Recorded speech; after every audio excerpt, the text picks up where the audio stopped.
السلام علیکم ورحمۃ اللہ وبرکاتہ۔ قربانی کے جانور 3 قسم کے ہیں: اونٹ، گائے، بکری۔ ہر قسم میں اس کی جتنی قسمیں ہیں سب داخل ہیں، نر اور مادہ، خصی اور غیر خصی، سب کا ایک حکم ہے، یعنی سب کی قربانی ہو سکتی ہے۔ بھینس گائے میں شمار ہے، اس کی بھی قربانی ہو سکتی ہے۔ بھیڑ اور دمبا بکری میں داخل ہے، ان کی بھی قربانی ہو سکتی ہے۔ کسی وحشی جانور کی قربانی جائز نہیں۔ قربانی کے جانوروں کی عمریں: اونٹ 5 سال کا، گائے 2 سال کی، بکری 1 سال کی۔ اس سے عمر کم ہو تو قربانی جائز نہیں، زیادہ ہو تو جائز بلکہ افضل ہے۔ ہاں، دمبا یا بھیڑ کے 6 ماہ کا بچہ اگر اتنا بڑا ہو کہ دور سے دیکھنے میں سال بھر کا معلوم ہوتا ہو تو اس کی قربانی جائز ہے۔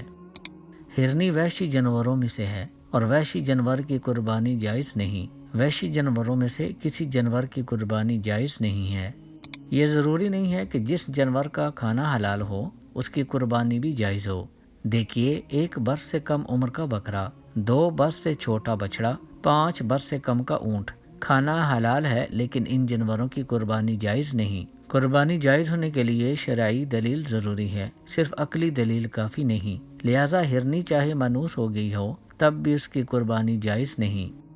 اگر کسی شخص نے جنگلی یعنی وحشی ہرن کی یا جنگلی گائے کی جو مانوس ہو گئی ہے اس کی قربانی کی تو یہ جائز نہیں۔ قربانی صرف گھریلو پالتو جانوروں کی جائز ہے۔ وحشی جانور جیسے ہرن، جنگلی گائے، بیل، نیل گائے وغیرہ کی قربانی جائز نہیں ہے۔